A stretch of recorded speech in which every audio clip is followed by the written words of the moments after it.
Hello and welcome. I'm so excited that you're joining me today. Today I am here in Winston-Salem, North Carolina at the North Carolina Extension Office in Forsyth County.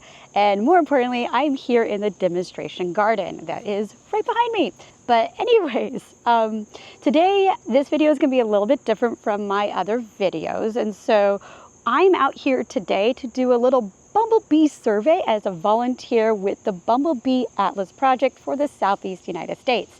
And so the Bumble Bee Atlas project is one of the efforts that is organized by the Xerces Society for Invertebrate Conservation. And so how this video is going to be kind of formatted, and don't worry, yes, there is absolutely photography in this video, I promise. But how this video is going to be organized is we're going to start off, I'm going to give you some kind of information about bumblebees and bees and pollinators in general here and throughout, the United States and Southeast, as well as globally. I'm going to give a little bit of information about why we as landscape nature photographers should care about projects like these, and maybe why we should actually volunteer for these too. And then I'm going to go out, I'm going to go do some survey, I'm going to go capture some bumblebees, and then lastly, and most importantly, is where the photography comes in. I'm going to be taking photos of these bumblebees as part of the data that will be used by these researchers. So without further delay, let's just kind of dive in with some of the information about bumblebees and why we should care. So, worldwide, this kind of leads into the why we should care. So worldwide, 85% of all flowering plants require an animal pollinator. So what's an animal pollinator? Obviously that's your bumblebees, that's your honeybees, that's butterflies and moths and beetles and other different types of insects and bugs.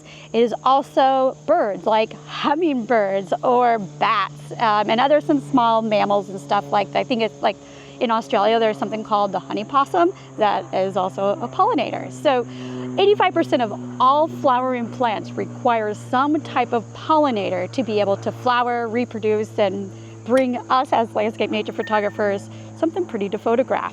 Now we're going to narrow it down. So bees, worldwide, there are 20,000 species of bees, roughly, about. In North America, of that 20,000 different species of bees in the world, there are about 5,200 species of bees. And here in the Southeast US, there is greater than 500 species of bees. So bees, that's your honeybees, that's your sweat bees, that's your carpenter bees, that's your, of course, bumblebees.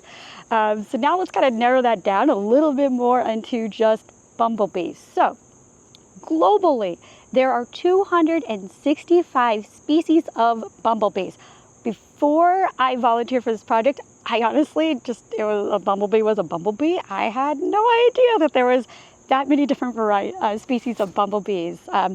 Not only here in the US, but also globally. So within the US, of that 265 bumblebees globally, in the United States, there are about 49 species of bumblebees. And in the Southeast United States, there are 17 species of bumblebees.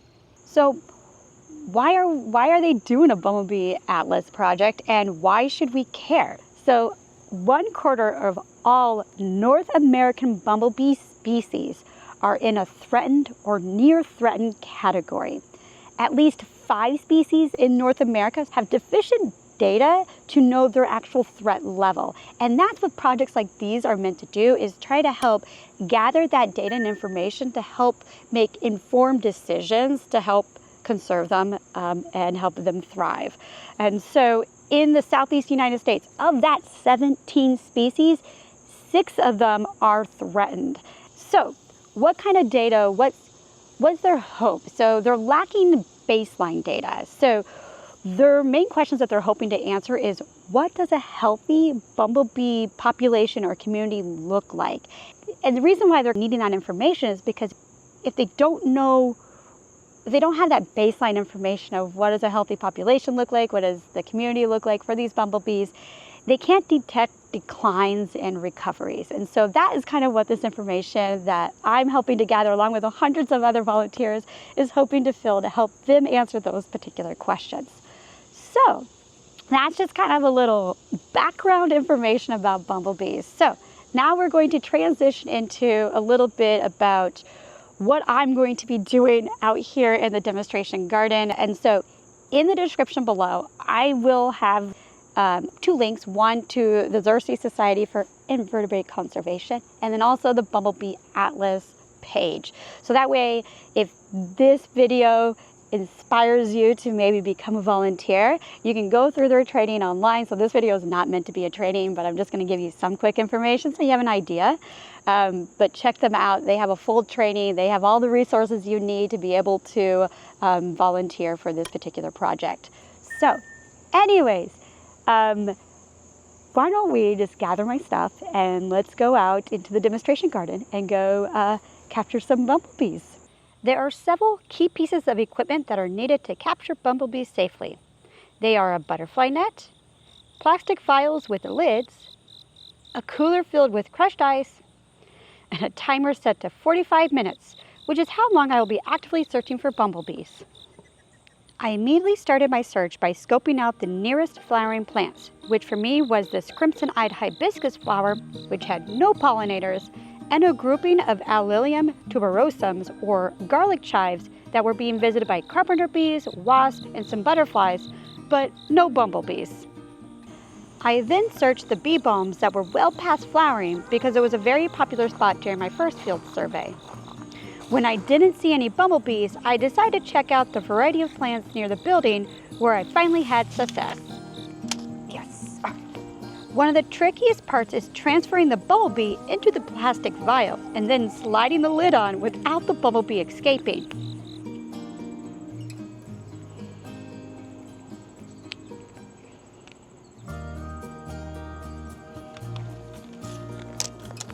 Bumblebee number 1. I then place the bumblebee in a cooler where it will chill out until I'm ready to photograph it once I've completed my 45 minutes. Then I'm back to work searching for my next bumblebee. I have found that it's easier to get the lid on the vial if I get the bee to the top of the net.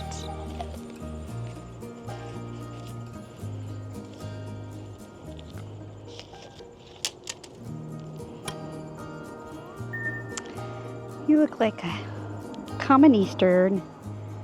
One thing I must do before moving on to capture my next bumblebee is to take a picture of the bumblebee with the host flower.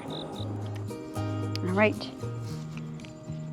number 7, doing pretty good. They're just absolutely loving these particular like violet, almost like blue-purple flowers and stuff. So anyways, we're gonna continue on collecting some bumblebees. After collecting 12 bumblebees near the Sylvia azaleas, I decided to check out the vegetable garden. So these beans have a tiny little flower on them, and that's what's attracting the bumblebees. So it's kind of like the full circle of why vegetables, why we should care about bumblebees. Come on, I saw you. Whew. It's definitely sunny. After searching for nearly 7 minutes, the bumblebee I spotted finally came back, and I managed to snag my 13th bumblebee. With just a couple minutes remaining, I decided to head back to the Sylvia azaleas to see if I could capture a couple more bumblebees. Yes, all right. All right. This will be bumblebee number 14. So get him in.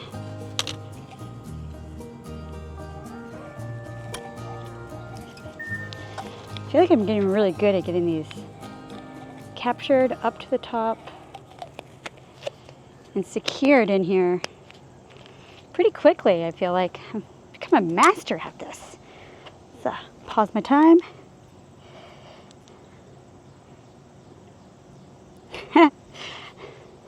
Number 14, and I literally have 21 seconds left, so I might be able to capture one more before I'm completely done. But this was, should be number 14, if I'm correct in my numbers.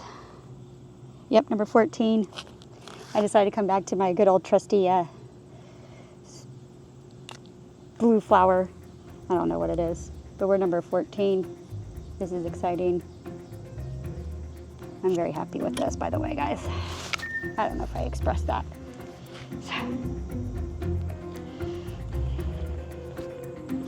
Okay, let's see. Can I get another one before my timer's up? Whoops, dropping phones. All right, 20 seconds left. Let's see if we can do this.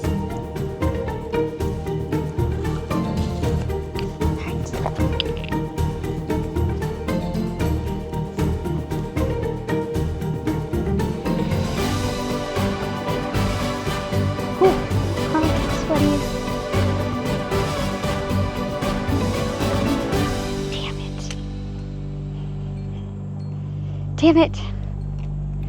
Wasn't able to capture another one.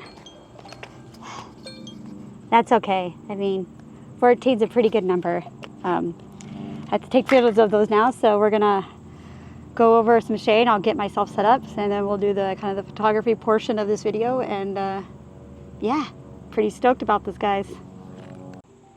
All right, so I kind of have my camera set up to do the photography portion of the survey. And I will be using my Nikon Z6 and one of my newest lenses, the Nikon Z MC 105mm macro lens.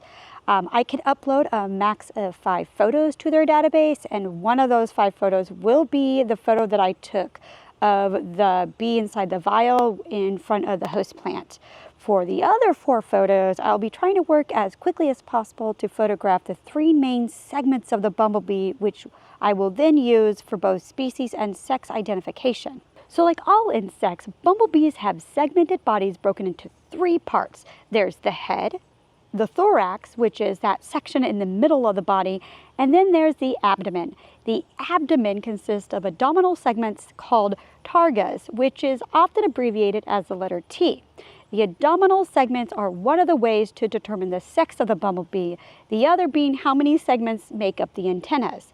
So, female bumblebees have 6 abdominal segments and 12 antennial segments, while males have 7 abdominal segments and 13 antennial segments.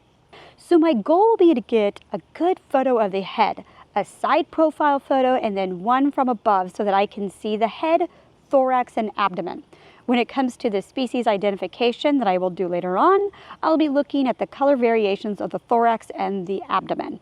So I will be getting ready to take out my first one. So one of the things that I do is I have a clipboard with a piece of white paper on it to help give me a nice neutral thing. I'm sitting here in the shade of this gorgeous, I think it's a maple, it's a Japanese maple that I'm underneath the shade on.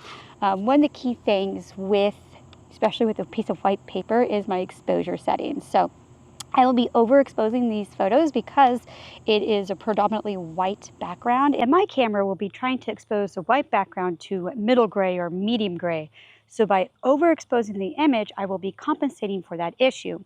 I will also be using center weighted metering to help ensure I'm overexposing enough instead of matrix metering. I will be capturing the images as both RAW and JPEG files with the hope that the JPEGs will come out perfect and thus save me time when I go to upload photos, but I have the RAW files as backup in case I need to fine-tune that white balance of the photo or make other adjustments.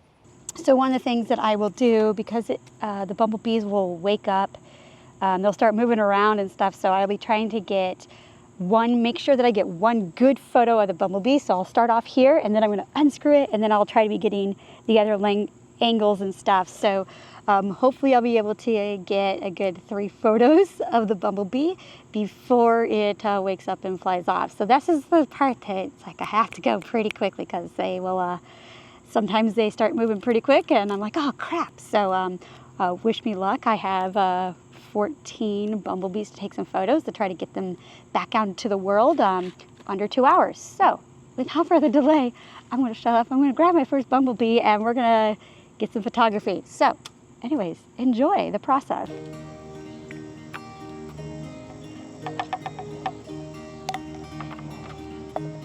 There he goes. He's starting to move.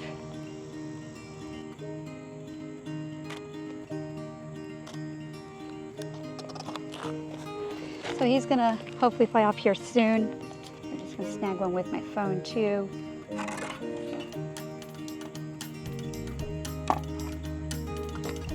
Oh, there he goes. He took a little while. He was out for the count for just a little longer than I would probably like. But that's okay. We got him taken care of.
All 14 bumblebees flew off, so yay! All right, so that concludes the photography portion of it. So I'm gonna finish filling out my site survey. I have to take so other information I need to take is the temperature in Fahrenheit, cloud cover, which is pretty much 0%. Wind speed and everything, and then I have to kind of do my survey area where I'm talking about whether it's grassland, meadow, woodland, developed roadside, and then I have to survey the area of like how many flowering resources are available. So there's quite a few different types of information that I have to do as part of this. So I'm gonna empty out the ice. I'll let that melt here, water some plants with it, and I'll start walking around collecting this, and then I will be back with you guys before I head out.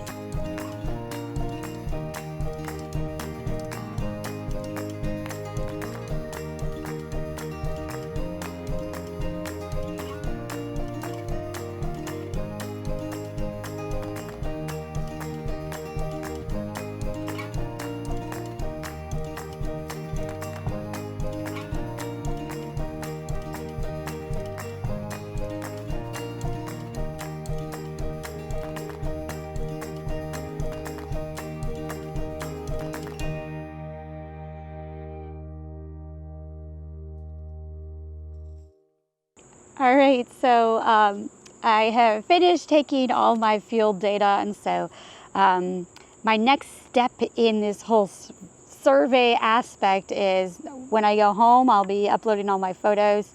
Then the next thing I do is I actually have to identify the species of bumblebee, which my first guess when looking at most of the bumblebees that I was photographing them, as I think most of them are going to be the common eastern bumblebee. So once I go through the photos, I identify them, I upload them to my Bumblebee Watch account, and then I enter in all the field data that I collected here, along with information about the bumblebees. And then before they actually get published to the database of researchers, someone who's more of an expert than I am will go through and then basically kind of check the identification of the bumblebees, and will correct if I'm wrong. So yeah, I really hope that you kind of enjoyed this glimpse of what Acacia does during the summer, like when she's like with volunteering and stuff. So sometimes it's a timber tracking project with adventure scientists. This summer it's been the Bumblebee Watch, and I'm excited to feel like, I'm gonna rephrase that. I'm really excited that I've had this opportunity to mesh my love for nature and conservation efforts with photography. It's just kind of this nice little blend to be able to use my photography skills for something that helps research. And I hope that maybe this video inspired you to do that yourself. So anyways, like I said, I think at the beginning of the video, in the description below, I do have the links to the Xerces Society for Invertebrate Conservation, along with the Bumble Bee Atlas project. So you can check those out. If you have any questions about anything from this video, please feel free to ask them in the comment section, and I will do my best to answer them. If you liked the photos, tell me which bumblebees. I'll number them along with the scientific name for those bumblebees, and so I'll just kind of number them as well, so you can tell me which photo you like the best. So it's not gonna be all 14 of them, but it's just gonna be the best of my favorite ones. But anyways, I really hope that you liked this video, and if you did, please consider giving this video a thumbs up, share it with your friends and your family. So yeah, anyways, if you have not yet subscribed to my channel, I really hope that you do. I'm hoping to get out here in the next couple weekends to do some more nature photography, forest photography, and probably lots of mushrooms utilizing my new macro lens. So if that sounds like your jam, please subscribe now. Anyways, you guys have a fantastic rest of your day. It is now 4:50 p.m. I am hungry, so I'm gonna go home and I'm gonna have some dinner. So we'll see you guys next time. You guys have a fantastic day. Take care. Bye.